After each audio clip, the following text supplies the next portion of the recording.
Unajua kuhusu Yesu, na naamini kwamba watu wengi wanajua kwamba Yesu ameweka wazi hili jambo, na mimi ninaamini na kuambia hapa kwamba ukisoma katika kitabu cha Yohana sura ya 14 ule mstari wa 6 inasema, Yesu akamwambia, mimi ndimi njia ya kweli na uzima, mtu haji kwa Baba ila kwa njia ya mimi. Wewe nirudie ile andiko. Yesu akamwambia, mimi ndimi njia na kweli na uzima, mtu haji kwa Baba ila kwa njia ya mimi. Wote tunafahamu hiyo kwamba Yesu ni njia ya kwenda mbinguni. Yaani hili halina ubishi kwamba bila kumwamini Yesu njia ya kwenda mbinguni ni ngumu sana.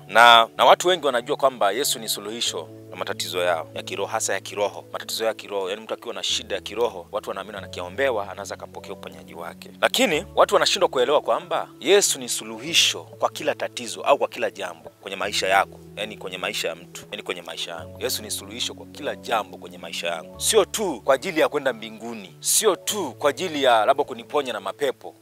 Yesu ni suluhisho kwa ajili ya maisha yetu. Kwenye mpande gani pia? Usuluhisho kwenye maeneo gani? Yesu anaweza kuwa suluhisho kwenye mahusiano ya kifamilia.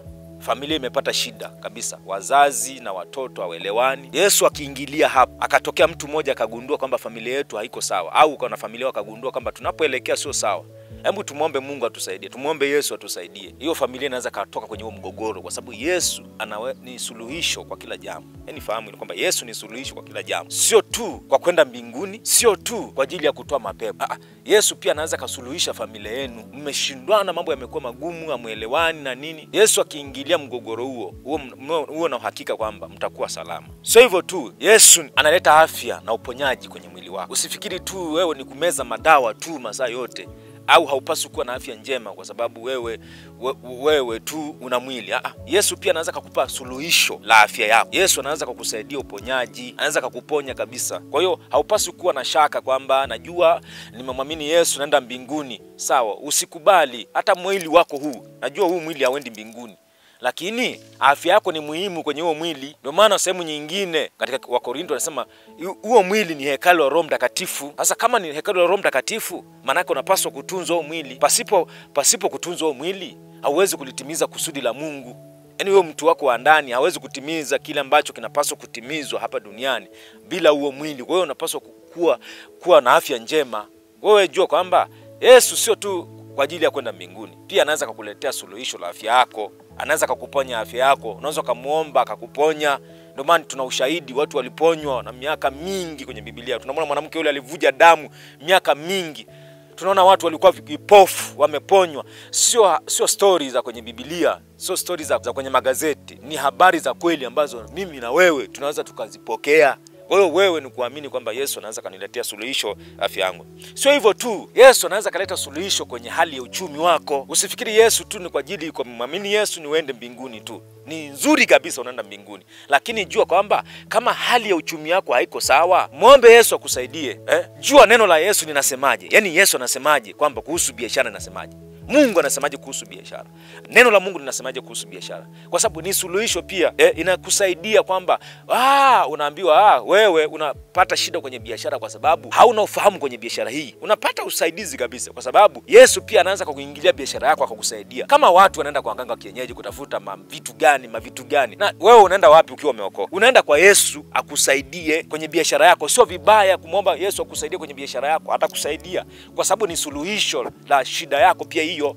Kama uko kwenye shida anakusaidia. Anapokusaidia usimwache sasa. Usianze kuwa busy tu na biashara yako. Usianze kuwa busy tu na mambo yako kwa sababu amekusaidia kwenye uchumi. Sasa unakuwa na safari, hauna muda wa ibada, hauna muda wa kukaa na Mungu, hauna muda wa maombi, hauna muda na neno, hauna muda wa kwenda kwenye mafundisho, hauna muda wa kwenda hata kanisani. Yaani wewe unakuwa busy tu. Hapo utakuwa umemkosea yule ambaye amekupa, ambaye ni Yesu. Yesu amekusaidia. Kwa hiyo Yesu pia ni suluhisho kwenye uchumi wetu, ni suluhisho kwenye biashara yako, ni suluhisho kwenye mambo yako yameenda vibaya kazini, uchumi wako ueleweki, umekanganywa na mambo. Anaweza kukusaidia ukiomba kwa uaminifu, anaweza kukusaidia. Pia Yesu anatupa mwongozo kwenye maamuzi mbalimbali kwenye maisha yetu. Anatupa mwongozo Kuna mambo yanahitaji maamuzi kabisa, maamuzi sahihi.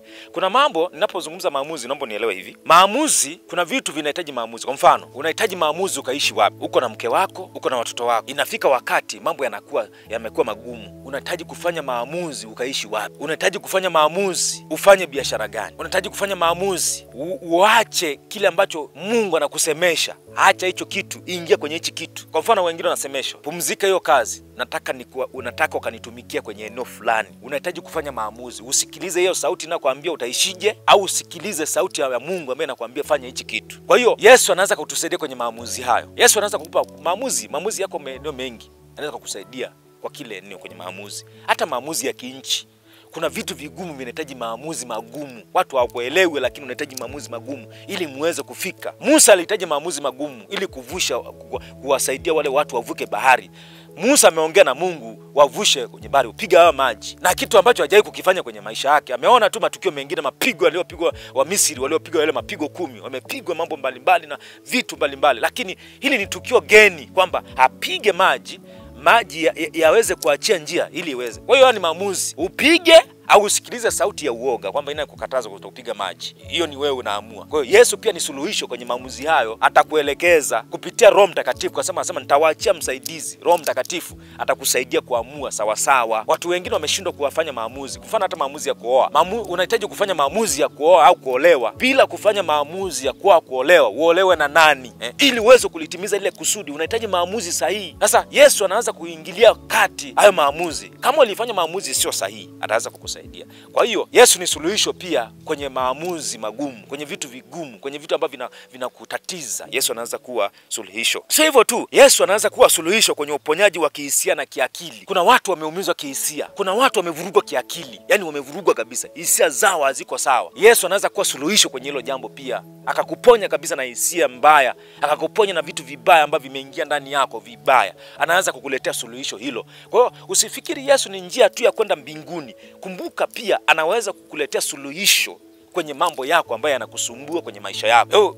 Wewe kamata hiyo, itakusaidia kwa sababu usimbebe Yesu ukamtumia tu kwenda mbinguni, ukaacha kumtumia kwenye mambo yako, na ukaacha kujua kwamba kupitia Yesu anaanza kunisaidia kwenye eneo la kihisia. Hisia zangu zimevurugwa. Kuna watu wameharibiwa hisia zao, wameumizwa vibaya. Kuna watu wameharibiwa akili zao. Kuna vitu viliingia kwenye maisha yao, yamewavuruga. Yaani hawaoni ile hamu ya kuendelea kuishi, hawaoni ile ladha ya maisha yao. Kwa hiyo Yesu anaweza kuwa suluhisho, ponyaji wako wa kihisia. Ukienda mbele za Mungu, ukiombewa, hisia zako zinaweza zikapokea uponyaji, ukarudi kwenye hali yako ya kawaida. Mungu akubariki sana. Ninaamini umenielewa. Amina.